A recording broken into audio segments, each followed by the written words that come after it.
सीधे शब्दों में कहें तो भूकंप धरती की सतह का हिलना या कांपना होता है। धरती की बाहरी परत एक विशाल पहेली की तरह होती है जो टेक्टोनिक प्लेट्स नामक विशाल टुकड़ों से बनी होती है। ये प्लेट्स लगातार गतिमान रहती हैं, हालांकि बहुत धीमी गति से, इतनी धीमी कि हमें अपनी रोजमर्रा की जिंदगी में इसका एहसास भी नहीं होता। कभी-कभी ये प्लेट्स एक दूसरे से टकराती हैं, अटक जाती हैं और बहुत ज्यादा दबाव बनाती हैं।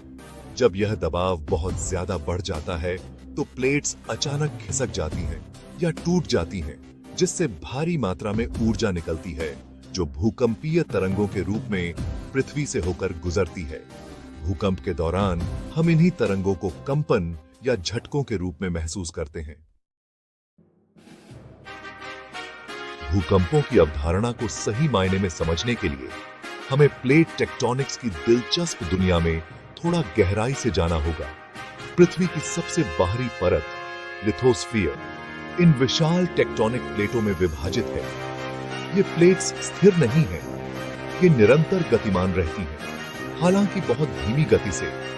इस गति के पीछे प्रेरक शक्ति पृथ्वी के केंद्र के भीतर की तीव्र गर्मी है।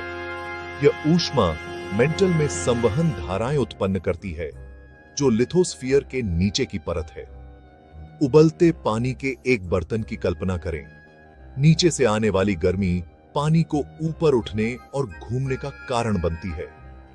इसी प्रकार पृथ्वी के केंद्र से निकलने वाली ऊष्मा मेंटल में ये संवहन धाराएं बनाती है, जिससे ऊपर की टेक्टोनिक प्लेटें गतिमान होती हैं। कुछ प्लेटें अलग हो जाती हैं, जिससे अपसारी प्लेट सीमाओं पर नया क्रस्ट बनता है। अन्य अभिसारी प्लेट सीमाओं पर आमने सामने टकराती हैं, जिसके परिणाम स्वरूप पहाड़, ज्वालामुखी और भूकंप आते हैं। भूकंपों का प्राथमिक कारण टेक्टोनिक प्लेटों की गति और परस्पर क्रिया है। जब ये विशाल प्लेटें टकराती हैं, अलग होती हैं या एक दूसरे के पीछे से खिसकती हैं, तो फॉल्ट लाइनों के साथ बहुत अधिक दबाव बनता है। अभिसारी प्लेट सीमाओं पर जहां प्लेटें टकराती हैं, वहां सघन प्लेट सबडक्शन नामक प्रक्रिया में कम सघन प्लेट के नीचे धंसने के लिए मजबूर होती है। यह सबडक्शन प्रक्रिया बहुत अधिक तनाव और दबाव उत्पन्न करती है, जिससे ज्वालामुखियों का निर्माण होता है और शक्तिशाली भूकंप आते हैं। अपसारी प्लेट सीमाओं पर जहां प्लेटें अलग हो जाती हैं, वहां मेंटल से मैग्मा ऊपर उठता है और खाली जगह को भर देता है, जिससे नया क्रस्ट बनता है। रूपांतर प्लेट सीमाएं जहां प्लेटें क्षैतिज रूप से एक दूसरे के पीछे से खिसकती हैं, भूकंपों का एक और प्रमुख स्रोत है। कैलिफोर्निया में सैन एंड्रियास फॉल्ट एक प्रसिद्ध रूपांतर फॉल्ट 1906 के विनाशकारी सैन फ्रांसिस्को भूकंप सहित कई भूकंपों के लिए जिम्मेदार है। जब भूकंप आता है तो वैज्ञानिक इसकी तीव्रता मापने के लिए रिक्टर स्केल नामक एक उपकरण का उपयोग करते हैं। रिक्टर स्केल लॉगरिदमिक होता है, जिसका अर्थ है कि प्रत्येक पूर्णांक वृद्धि भूकंपीय तरंगों के आयाम में 10 गुना वृद्धि का प्रतिनिधित्व करती है। 3 या उससे कम तीव्रता वाले भूकंप को मामूली माना जाता है और इसे अक्सर लोग महसूस करते हैं, लेकिन इससे शायद ही कभी नुकसान होता है। 4 से 5 तक की तीव्रता वाले भूकंपों को हल्का से मध्यम माना जाता है और ये ध्यान देने योग्य झटकों और कुछ मामूली क्षति का कारण बन सकते हैं। 6 से 7 की तीव्रता वाले भूकंपों को तेज माना जाता है और ये इमारतों और बुनियादी ढांचे को काफी नुकसान पहुंचा सकते हैं। 8 या उससे अधिक तीव्रता वाले बड़े भूकंप व्यापक विनाश का कारण बन सकते हैं, पूरे शहरों को तहस नहस कर सकते हैं और अगर वे पानी के भीतर आते हैं तो विनाशकारी सुनामी ला सकते हैं। संभावित जोखिमों का आकलन करने और उचित सुरक्षा उपायों को लागू करने के लिए भूकंप की तीव्रता को समझना बहुत जरूरी है।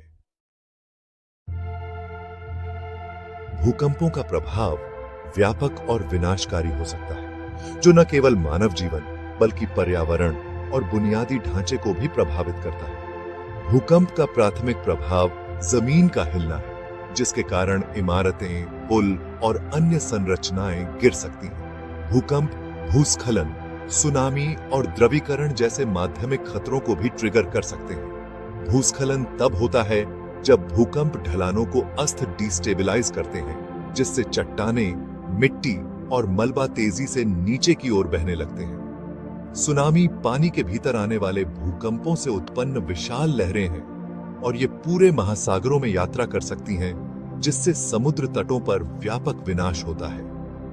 द्रवीकरण तब होता है जब संतृप्त मिट्टी भूकंप के दौरान अपनी ताकत खो देती है और तरल की तरह व्यवहार करती है।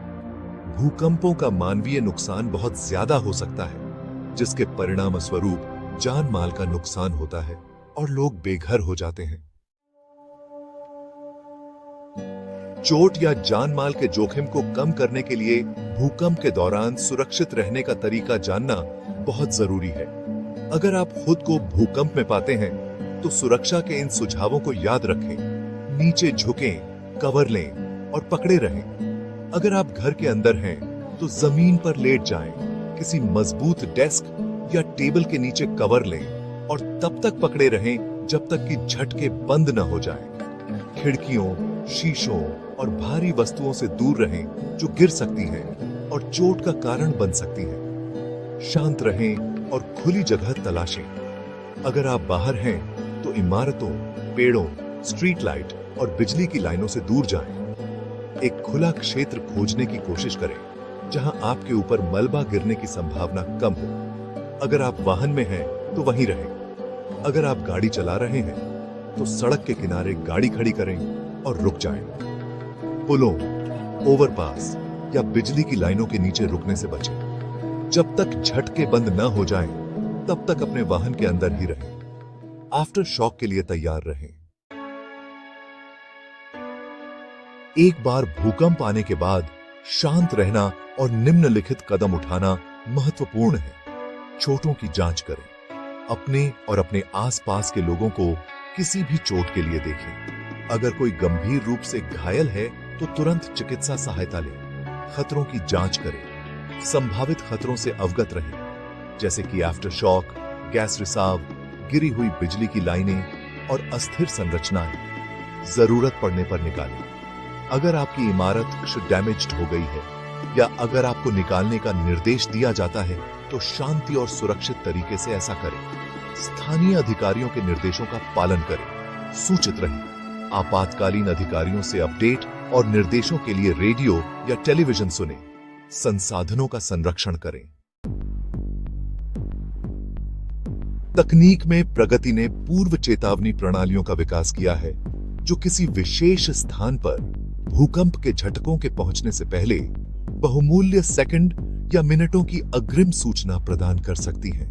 ये प्रणालियां भूकंप द्वारा उत्पन्न प्रारंभिक भूकंपीय तरंगों का पता लगाकर और आसन्न झटकों के रास्ते में आने वाले क्षेत्रों को तेजी से अलर्ट प्रेषित करके काम करती हैं। हालांकि ये प्रणालियां भूकंपों की भविष्यवाणी नहीं कर सकती हैं, लेकिन ये लोगों को सुरक्षात्मक कार्रवाई करने के लिए महत्वपूर्ण समय दे सकती हैं, जैसे कि आश्रय लेना, खतरनाक गतिविधियों को रोकना या महत्वपूर्ण बुनियादी ढांचे को बंद करना। पूर्व चेतावनी प्रणालियां तेजी से परिष्कृत और व्यापक होती जा रही हैं, जो भूकंपों के प्रभावों को कम करने और लोगों की जान बचाने के लिए एक महत्वपूर्ण उपकरण प्रदान करती हैं। जैसे जैसे तकनीक आगे बढ़ती है, हम और भी प्रभावी पूर्व चेतावनी प्रणालियों की उम्मीद कर सकते हैं, जो भूकंपीय घटनाओं के लिए हमारी तैयारी और प्रतिक्रिया करने की क्षमता को और बढ़ाएंगी। भूकंप हमारे ग्रह के भीतर काम करने वाली विशाल शक्तियों की एक शक्तिशाली याद दिलाते हैं। हालांकि हम भूकंपों को रोक नहीं सकते हैं, लेकिन हम उनके प्रभावों को कम करने और अधिक लचीला समुदाय बनाने के लिए कदम उठा सकते हैं। भूकंपों के पीछे के विज्ञान को समझकर, पूर्व चेतावनी प्रणालियों के अनुसंधान और विकास का समर्थन करके और भूकंप की तैयारी को बढ़ावा देकर हम सभी के लिए एक सुरक्षित भविष्य बना सकते हैं। भूकंप सुरक्षा के बारे में जागरूकता फैलाना बहुत महत्वपूर्ण है, खासकर युवा पीढ़ी के बीच। बच्चों को भूकंपों और भूकंपीय घटना के दौरान और बाद में सुरक्षित रहने के तरीके के बारे में शिक्षित करके हम उन्हें अपनी और दूसरों की रक्षा करने के लिए सशक्त बना सकते हैं।